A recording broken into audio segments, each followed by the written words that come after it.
Saturday the 31st of March, a very cold morning here in Kansas City. This is my final day in this Midwest town of Missouri. And a very drizzly, wet morning. And I left this morning for Philadelphia, Pennsylvania. And a big farewell to this show me state of Missouri. We will prepare for the departure.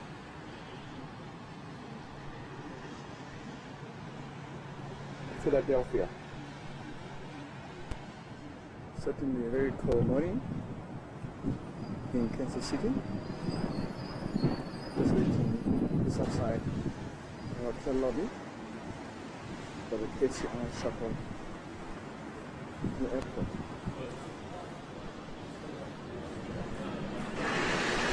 Now here comes the shuttle.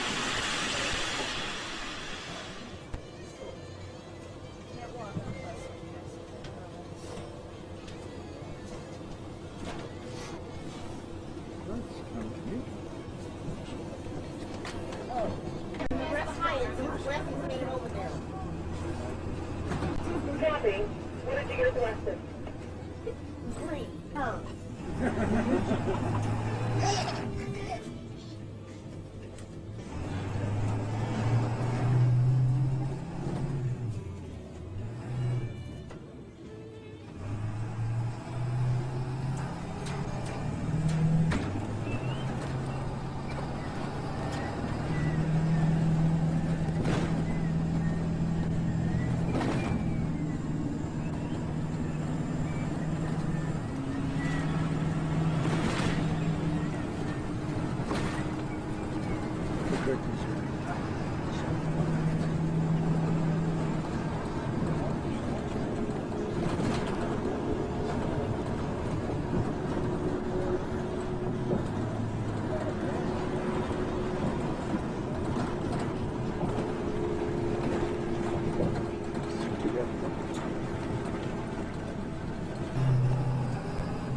Perhaps in flight, US Airways. To take us to Philadelphia.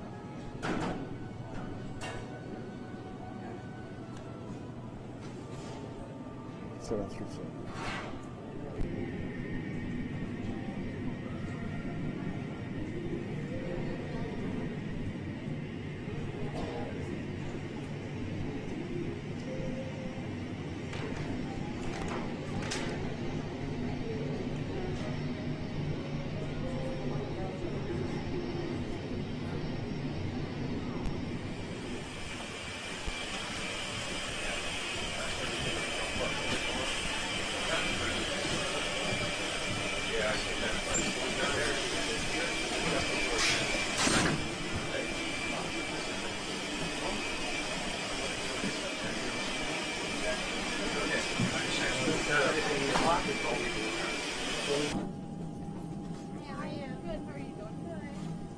Good morning, ladies and gentlemen. On behalf of U.S. Airways, it is my pleasure to welcome you on board Flight 1910 with service to Philadelphia. Federal regulation requires that carry-on items are stowed prior to closing the aircraft door. Items may be placed in the overhead compartment or in the seat in front of you. Use caution when placing items in and removing them from the overhead compartment, and let us know if we may use to expedite the boarding process. Please be seated as quickly as possible after stowing your carry-on items. Take a moment to review the safety instruction card in your seat pocket.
been so easy. When you're ready to make the call, push the button to release the phone.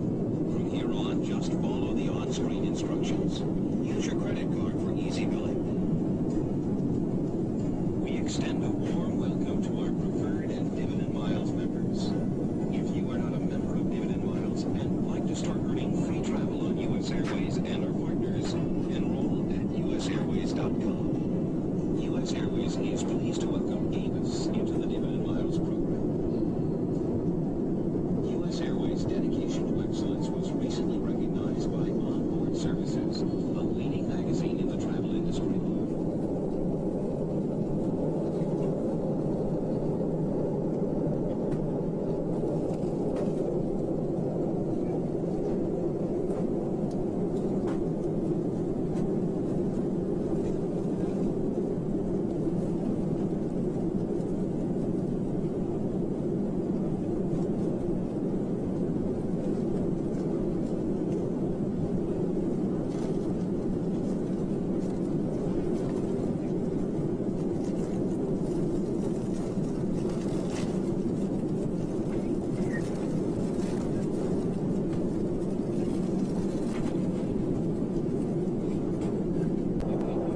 That means we are 227 nautical miles from Philadelphia International Airport, and we should have you on the ground there pretty much right on time in about 40 minutes from now. Latest weather, well, it hasn't changed a whole lot, except that the clouds have rolled in. Basically now they have overcast skies. Visibility is about 6 miles per day to 20 miles. Temperature's up to 47 degrees. Winds are out of the southeast right now at about 8 or 9 miles an hour.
Gentlemen, U.S. Airways would like to welcome you to Philadelphia. The local time is 3 o'clock.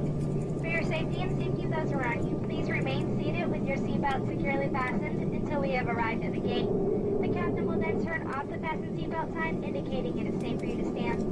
Please use caution when opening the overhead compartments and removing your items, since articles may have shifted during our flight.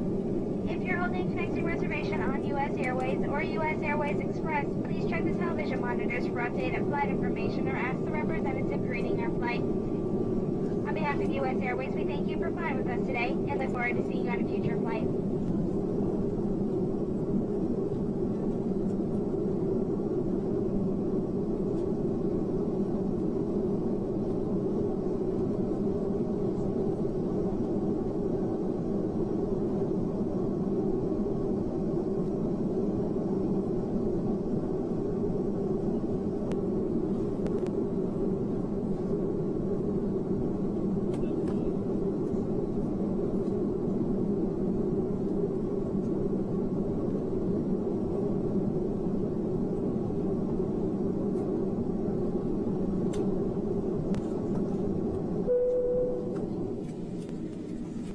Doors for arrival and cross-check.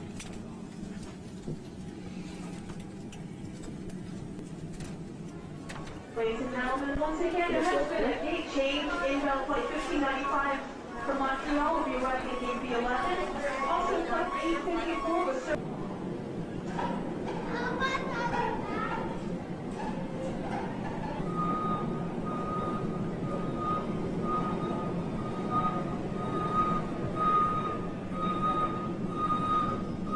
Thank you.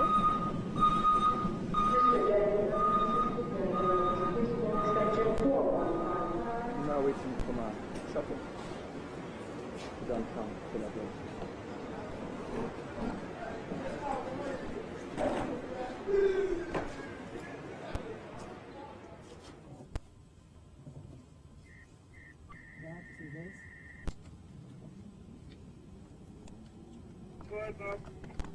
Good job. Okay, I have my passengers off. They tell me United, yeah, they're at sea. What's the name of the airport?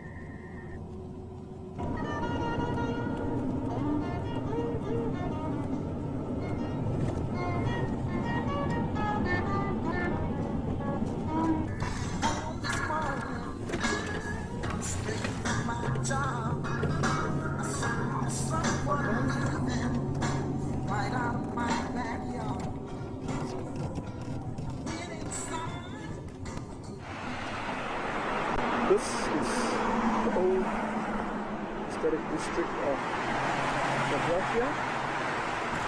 In the foreground is the Benjamin Franklin Bridge. This turret in front is the Alpha where I'll be staying for the next 2 days.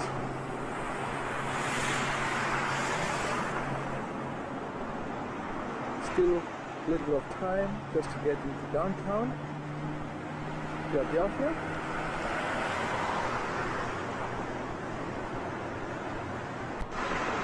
From this overhead bridge, lovely view yet under this overcast weather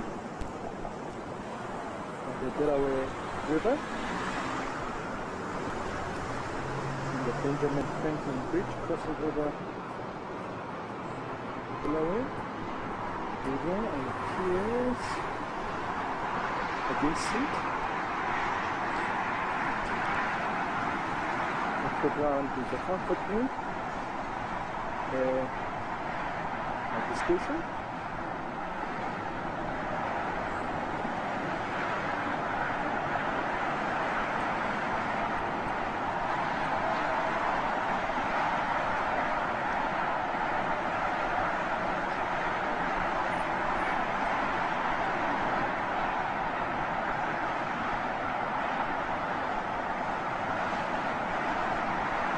Certainly a very cold welcome here.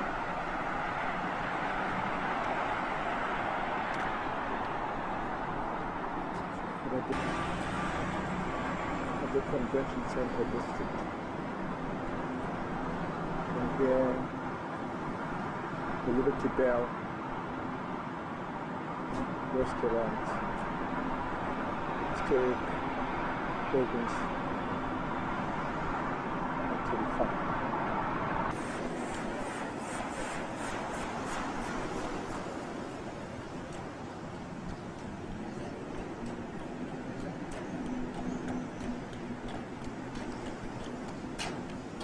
How are you doing, man? I love your carriage. Thank you. It looks great. Beat up, but it looks good. Have a great day. This is Philadelphia. And here at 5th Street, Crescent Market, is Independence National Park. It's where James Madison, the father of the U.S. Constitution, boarded. And yonder is Independence Hall.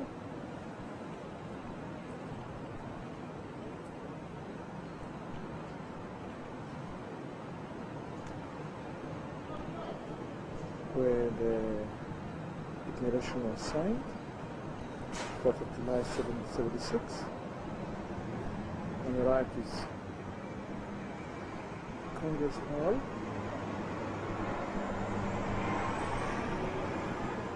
For the first legislature rather, was convened. And this glass armored plate building is where the Liberty Bell is housed. And within this armored plated glass is Liberty Bell, overlooking Independence Hall.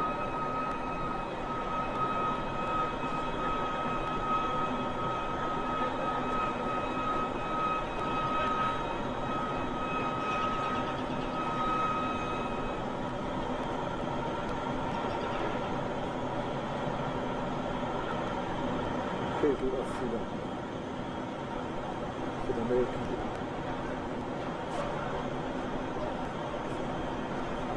Congress Hall in the background.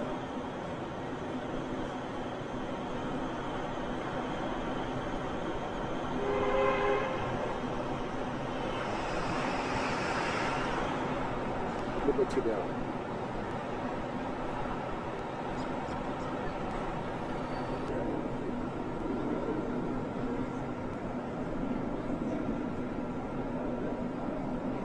Congress Hall, Congress Hall.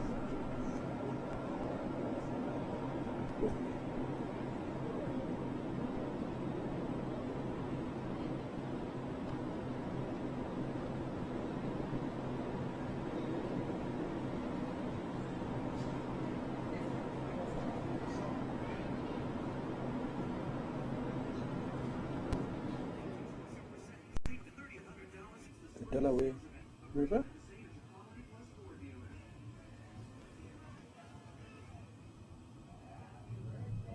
And the Benjamin. To the down, the mall, game, the Old City Hall.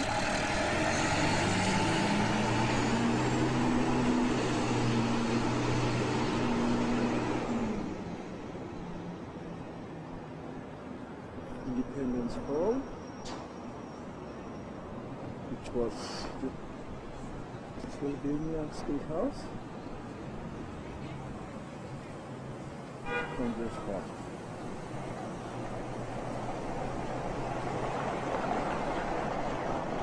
And behind me, right there,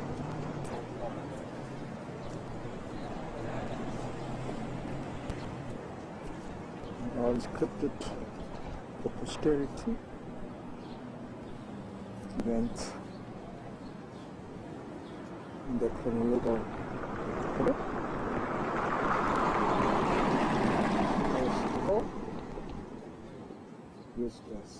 U.S. import, Independence, U.S. Pennsylvania State House,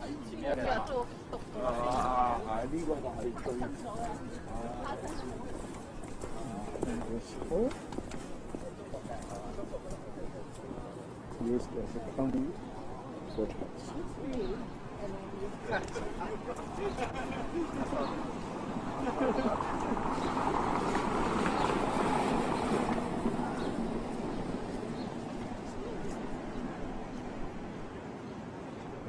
Historical aesthetic.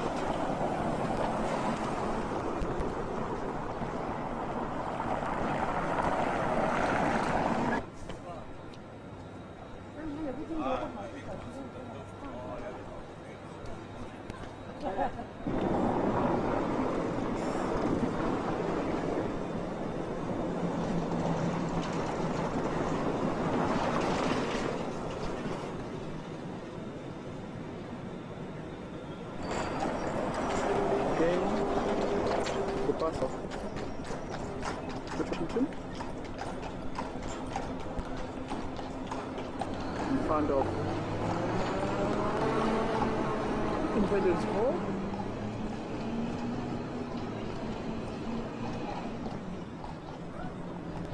And here Abraham Lincoln stood when he raised the flag on Independence Hall, February 1861.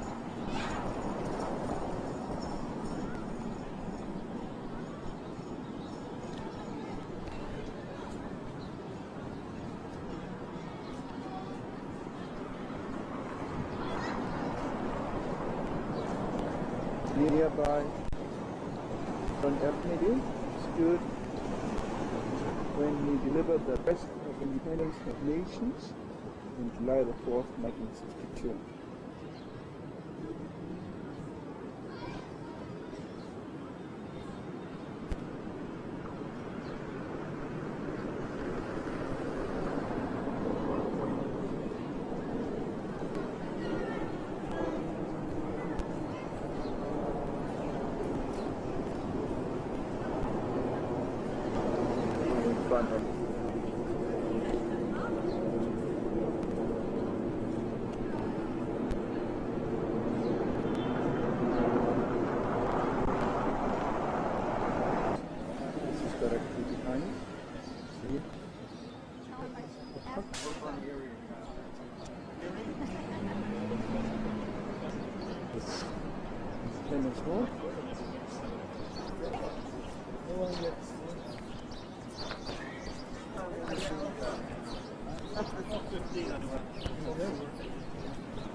So the tour will start.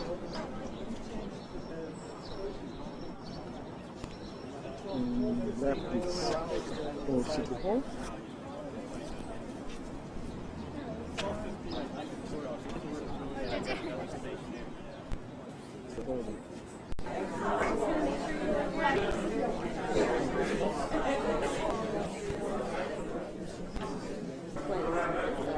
This is where we're going. This is first.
Speaking on behalf of the colonists, was there someone there speaking for the Americans?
ladies and gentlemen, I'd like to take a moment to welcome everyone to a place that is often described as the room where the United States of America was born.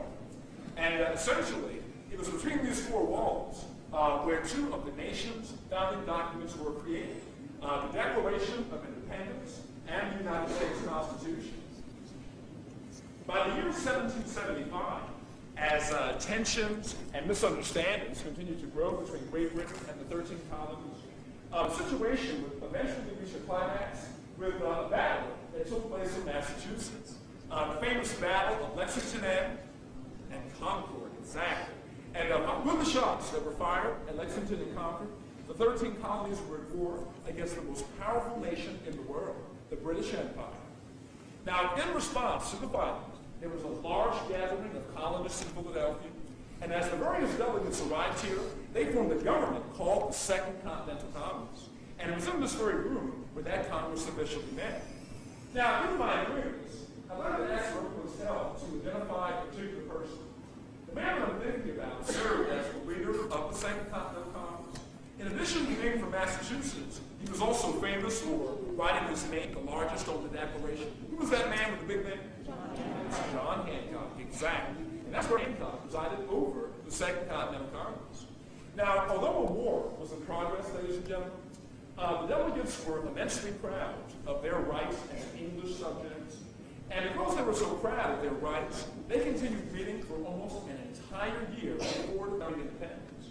But by the following spring, opinions began to change. So much so that the Congress decided that if they were going to break away from the most powerful country in the world, what they also needed was a document that could justify the cause for separation. They referred to this document as the Declaration of Independence. Now, this is open to everyone, but especially to our youngest visitors. If you don't mind doing this, could anyone mention the name of the man most responsible for writing the Declaration? Who do we normally give the credit to for writing the Declaration? Thomas Jefferson. We give it to Thomas Jefferson, exactly. And as you just said, it's Jefferson who did most of the work for the Declaration. Now, if you don't mind taking a closer look at the Declaration, what I hope you'll notice is that Jefferson did a lot more than just complain against the king. Jefferson was a student of history and government, and by learning from others, he provided a very strong case for independence. Among the various complaints, he also expressed such lofty ideas as the belief that all people were entitled to certain basic rights, such as the right to life, liberty, and the pursuit of happiness. And what was to be a very powerful comment was the belief that all men were essentially created equal. That was a very powerful comment. Now, like any great document, this document would be criticized. Numerous changes would also be made. But on July the 4th, the delegates voted to adopt the Declaration. So, in essence, on July the 4th, there was a country that was born in this room. That nation was the United States of America. Now, ladies and gentlemen, I really need your help because although we as a body have agreed to declare our independence, unfortunately, we still have to fight and win a war to gain our independence. Is there any country that we can rely upon that will help us in this war? Yes, the French, exactly. The French will be our greatest allies, the French. And was there anyone else? What about the country below France? Right below France. The Spanish would also be our allies. And the Germans and the Poles would each send mercenaries. So gradually there were other groups that would also help in the cause for independence. Now, how many do you see? How many are there? Okay, is it 13? Is it 13? Okay, it's only 12. So what happened? Somebody didn't show up. So who didn't show up? Who's missing? Who's missing? Oh, say it again. Who was it? Give this guy a round of applause. I tell you, that's great. Excellent. Excellent. Thank you very much. Excellent. It was Rhode Island. Absolutely right. Now, folks, it's not too late.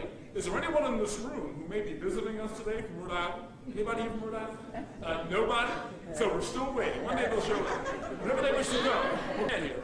We'll have to wait. But you're right. Rhode Island is the missing state. Now, folks, I want to thank you very much for your time. I'll get out of the way so that you can take photographs. And if you have any questions, we'll be happy to answer any questions in the rear of the building. But once again, we'd like to thank you for your time.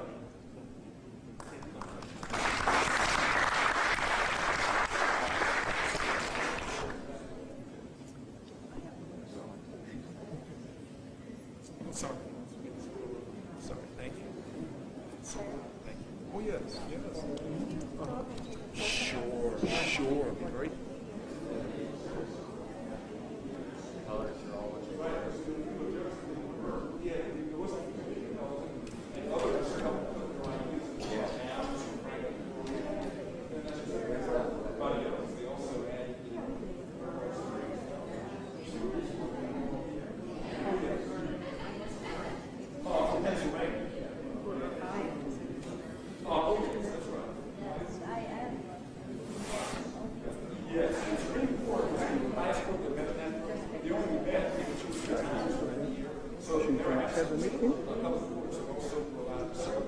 So depending on what time of the year you were in this building, it was either a trial taking place or a street for themselves.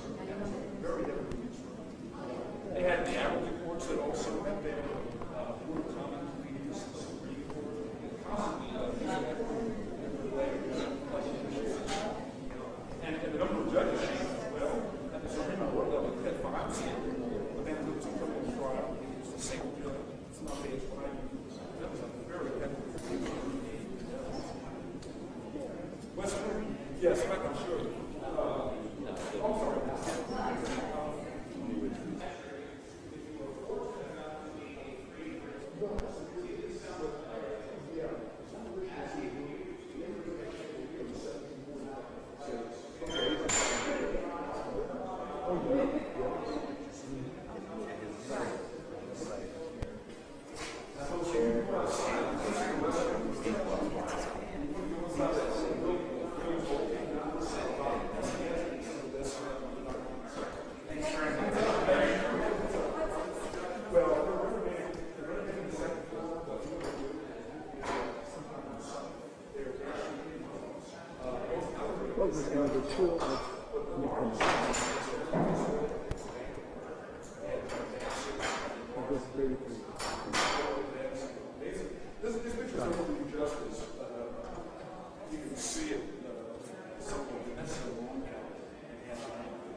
Well, interesting question, because the state capital served here until the end of the 18th century, 1799, after they left, the city of Philadelphia occupied the building that was next door.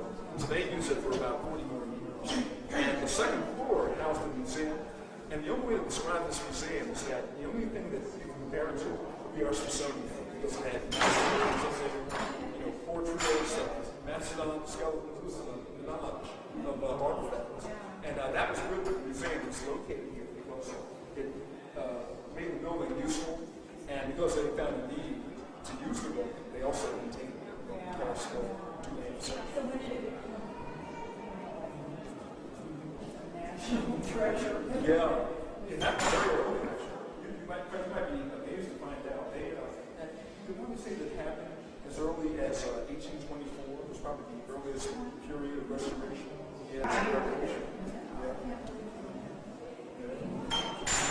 Larry, thank you very much for Larry, thanks for a very stimulating talk. Appreciate it very much. Thank you. You now leave Liberty Hall, housing. They can't tell us apart. The courthouse. They just skated up the other couple times. Where Declaration of Independence was signed.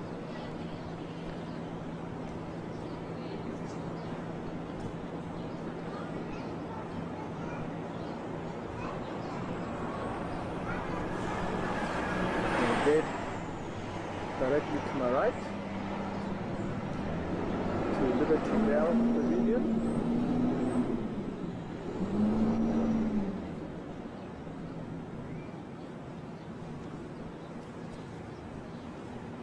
Process.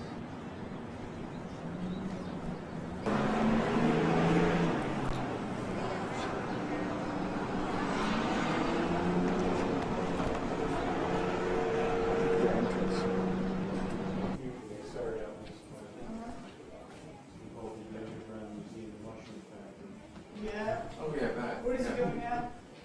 Like I said, he's running furniture no not really, but it's like furniture builds like satellite parks for necessity.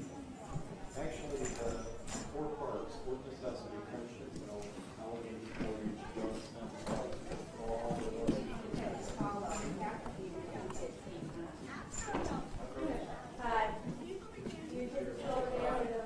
Yes, and whenever you're ready, just go right on down.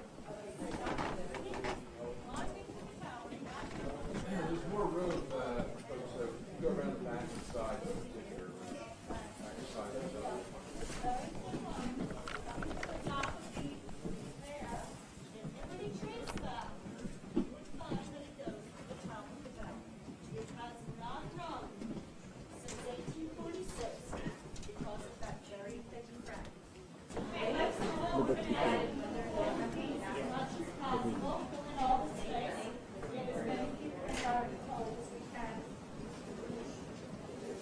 I'd like to welcome everybody here officially to Independence National Historical Park and, of course, the Liberty Bell. Now, what I'd like to do essentially is give you the history of the bell afterwards. I'll have people move back several feet from the front so you'll have an opportunity to get pretty good photographs. So just remember, we're going to have an opportunity later on. Now, this is the original Liberty Bell. There are replicas in every state in the United States and many foreign countries. The bell weighs 2,080 pounds. It's a little over a ton. Actually, you probably thought it was going to be much bigger because it's not a big bell by today's standards. But when it was cast, it was one of the larger bells around. It was made in the year 1753. The Roman numerals in the front, the letters here, stand for 1753. The bell was made for one reason only, to be a communications device on top of the government building for the colony of Pennsylvania, known as the Pennsylvania State House. Today, the building is known as Independence Hall. You can see it clearly out this window, the brick building with the tower. This bell rang over that building. It was a working bell for about 93 years. So that's pretty much how it cracked. There are a lot of legends about the crack. That's what they are, legends. All I can tell you is after this bell rang 93 years, there was a severe crack, and what they tried to do was repair it. So in the front, if you have a camera, or you're probably staring, at the gap if you're in the front, right here in the front, that's not a crack. That's an attempt to repair the bell. It's called stop drilling. The real crack was like a hair. Example, like a crack in the sidewall, a crack in an egg. They drilled out where it was to fix the musical sound of this bell. They thought they repaired it. They wanted it to ring for a big celebration of George Washington's birthday in 1846. And yes, it rang, but that was the last time. End of February 1846, the bell cracked a second time. And the second crack is the one that really silenced it. Now I'm going to point out with my finger, if you're in the back, remember it continues on with a repair job. The first crack leaves off. So follow my finger if you can. This P in Philadelphia, and it goes all the way through the word Liberty. Now what do we call the bell? Liberty Bell. That's a clue. It's not the crack bell. It's the Liberty Bell. So we're going to get back to that. Now normally, if a bell cracks, and believe me, it happens, you say goodbye. You can melt down this bronze material and make another bell. So normally, you get rid of it. But no, they kept it. So we're going to investigate why. At the very top, there's a biblical verse, and it happens to come from the Old Testament of the Bible. The people on the left side, see how it says LEV around your way? That stands for Leviticus in the Old Testament. And it goes, proclaim liberty throughout all the land, unto all the inhabitants thereof. The inscription means everybody is equal. One person isn't better than another. Now that's a nice inscription, but here's reality. Do people read bells? No. You listen to a bell and you move on, because we all do. So that's why you shouldn't be shocked when I tell you the bell here rang 80 years before it becomes famous. It's not until the year 1835. If you could go back to the year 1776 and you asked, where's the Liberty Bell? You get a blank stare. This was the Pennsylvania State House bell. In the 1830s, groups of people in the United States against slavery, official name the abolitionist movement, first called this old state house bell the Liberty Bell. They said, wait a minute, we broke away from England because our rights were being violated. That's why the American Revolution started. But here we are in our new country, we're violating people's rights. There's slavery. So the anti-slavery movement was looking for a catchy symbol. So they found out about the inscription. They started to draw pictures of the bell with the wording. And they nicknamed it the Liberty Bell. After that, the rest is history. Everybody started to call this bell the Liberty Bell. It became this important symbol of the founding of the country. And I always say this, if this bell could talk, it can. It could tell you some stories. It was there when the Declaration of Independence was signed, when the Constitution was written and signed, right, that brick structure. So, the name stayed, and I cheated. I told you about the crack. Who remembers how it cracked? Because it was used so much. It was used so much. Well, some people just came in. It was used so much, it wore out, they drilled it out, they rang it again, it cracks again. Now, the second crack, I like it. This is my opinion. It goes through the letters R, T, Y, and liberty. It shows you how fragile people's liberties or freedoms actually are. So I think it adds to the bell's symbolism. I'll tell you, this bell's famous all over the world. Every time there are things people don't like, they think are unfair, they use the bell to try to be heard. So that's the story. If you have any questions, I'll be here. My voice will be okay when you ask me questions. But why don't we move back from the front as promised. We'll take pictures for a couple minutes. And thanks for coming.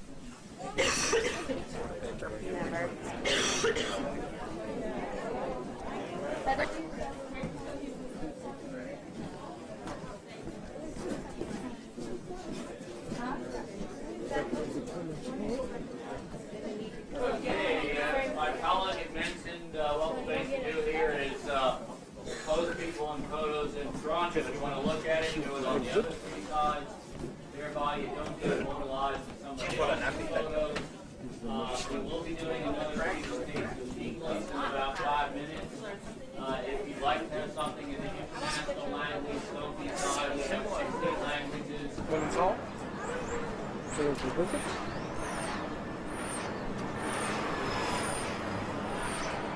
The Liberty Bell.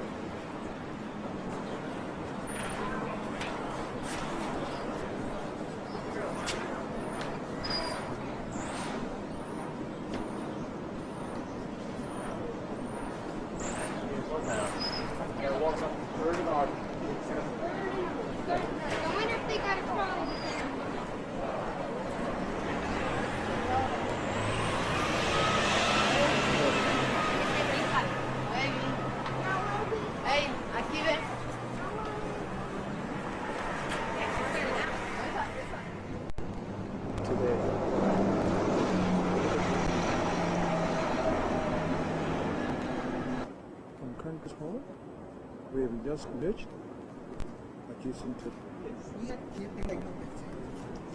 Westin Independence Hall and the picture and let's walk. Yes. He was at the various places. They return and there's arguments, right? When President Washington lost slaves, in his will, he willed that the Jefferson did. Washington did, but Washington a step ahead of Jefferson in views. I can tell you Washington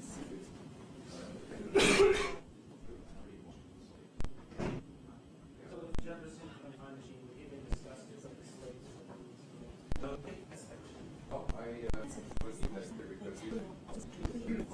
He is going to be someone who self-served. He liked to live on. And they could live without slaves, right?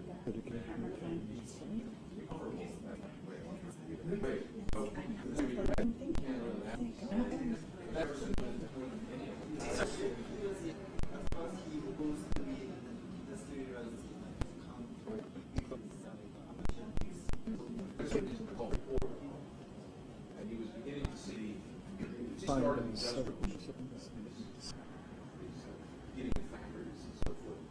hadn't actually started, it's much farther along because in France, it all started.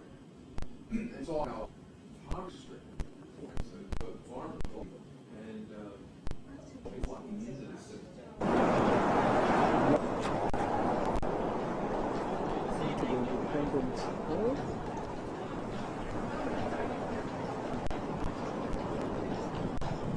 Date was built, which was the birthplace of the United States of America, where the Constitution was signed.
Liberty Hall is just next.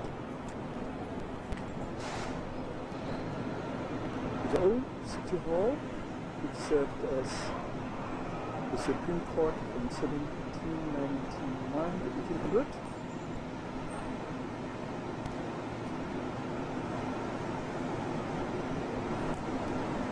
The hall is in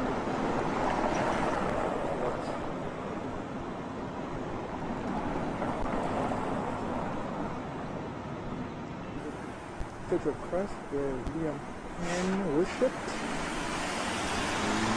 in 1785.